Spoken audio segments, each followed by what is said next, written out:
Hello friends, income tax के cases की series में आज जो केस हम लोग डिस्कस करेंगे उस केस का नाम है Ashok Kumar Sharma versus principal commissioner of income tax and others. ये केस 458 आईटीआर पेज नंबर 54 पर रिपोर्ट हुआ। Matter Himachal Pradesh high court ने डिसाइड किया और इस केस का जजमेंट 22 जून 2023 को आया। यह केस असेसिंग ऑफिसर की जुरिसडिक्शन को लेकर के है। केस बहुत इंटरेस्टिंग है। इस केस को डिस्कस करने का जो मेन कारण है वो ये है कि हमको अपनी असेसमेंट को शुरू करने से पहले हमें ये जरूर देखना चाहिए कि जिस असेसिंग ऑफिसर ने मुझे असेसमेंट का नोटिस दिया है, क्या उस असेसिंग ऑफिसर के पास मुझे नोटिस इशू करने की जुरिसडिक्शन है। इस केस के अंदर असेसी की जुरिसडिक्शन पहले हिमाचल प्रदेश में थी।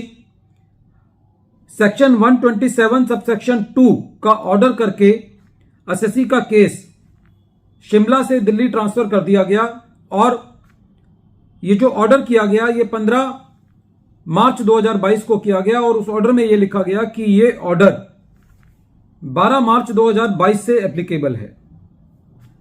जब ये केस ट्रांसफर कर दिया गया तो उसके बाद 22 मार्च 2022 को शिमला के असेसिंग ऑफिसर ने असेसी को सेक्शन 148A क्लॉज बी का शोकोज नोटिस इशू किया। जब असेसी को यह शोकोज नोटिस इशू किया गया तो असेसी ने 29 मार्च 2022 को इनकम टैक्स पोर्टल पे जाकर के यह बताया कि सेक्शन 127 सबसेक्शन 2 का ऑर्डर पास कर दिया गया है और अब यह केस शिमला से दिल्ली ट्रांसफर हो चुका है, इसीलिए शिमला असेसिंग ऑफिसर के पास मुझे असेस करने का जुरिसडिक्शन नहीं है।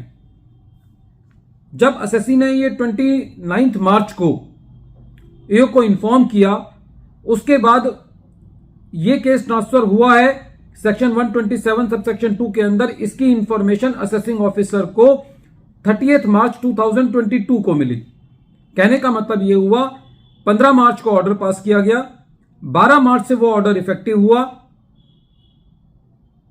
असेसी ने 29 मार्च को इंटीमेट किया और 30 मार्च को असेसिंग ऑफिसर को अपने डिपार्टमेंट से यह पता चला कि यह केस अब शिमला से दिल्ली ट्रांसफर हो चुका है। लेकिन इतना होने के बाद भी असेसिंग ऑफिसर ने 1 अप्रैल को, उसके बाद इंफॉर्मेशन मिलने के बाद कि यह केस ट्रांसफर हो चुका है, 1 अप्रैल को सेक्शन 148A क्लॉज डी का ऑर्डर पास करके असेसी को सेक्शन 148 का नोटिस दे दिया। असेसी इस नोटिस के against Himachal Pradesh high court के अंदर रिट के अंदर गया और असेसी का यह कहना था कि क्योंकि मैंने असेसिंग ऑफिसर को टाइमली इंटीमेट कर दिया है इसीलिए यह नोटिस वैलिड नहीं है, क्योंकि जिस असेसिंग ऑफिसर ने मुझे नोटिस इशू किया है उसके पास उसको देने की जुरिसडिक्शन नहीं है। डिपार्टमेंट का यह कहना था कि छाबिल दास अग्रवाल वाले जो केस है सुप्रीम कोर्ट का, कि इसके मुताबिक यदि असेसी के पास अल्टरनेटिव रेमेडी है तो असेसी की रिट को अलाउ नहीं किया जाना चाहिए। लेकिन असेसी ने रिट पिटीशन के ऊपर Calcutta discount company limited versus ITO, जो कि 1961 का केस है, जो 41 आईटीआर पेज नंबर 191 पर रिपोर्ट हुआ था, और jeans net private limited versus deputy commissioner of income tax, जो कि 2017 का केस है, जो 390 आईटीआर पेज नंबर 10 पर रिपोर्ट हुआ। इन दोनों केसेस का सहारा लेते हुए यह कहा कि मेरी रिट मेंटेन होनी चाहिए, इसके बावजूद भी कि असेसी के पास अल्टरनेटिव रेमेडी है। हिमाचल प्रदेश हाई कोर्ट ने यह कहा कि जो डिपार्टमेंट ये दलील दे रहा है कि जब नोटिस इशू किया गया उस वक्त पैन नंबर शिमला के असेसिंग ऑफिसर के पास था और नोटिस खाली वही असेसिंग ऑफिसर इशू कर सकता है जिसके पास पैन हो, तो इस पे भी हिमाचल प्रदेश हाई कोर्ट का यह कहना था कि यदि डिपार्टमेंट ने यह गलती की है कि डिपार्टमेंट ने यह पैन नंबर शिमला से दिल्ली ट्रांसफर नहीं किया, तो डिपार्टमेंट अपनी गलती का खुद ही बेनिफिट नहीं ले सकता और यह नहीं कह सकता कि क्योंकि यह पैन नंबर शिमला से दिल्ली ट्रांसफर नहीं किया गया है इसीलिए शिमला के असेसिंग ऑफिसर ने यह नोटिस इशू किया है।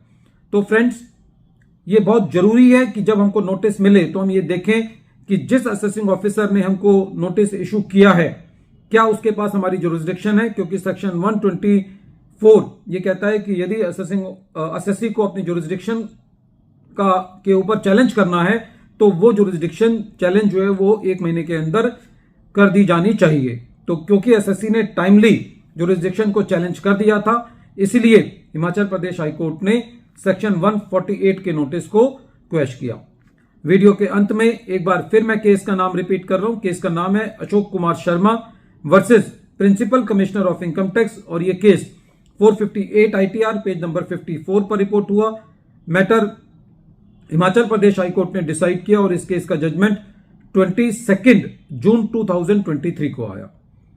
Thank you friends.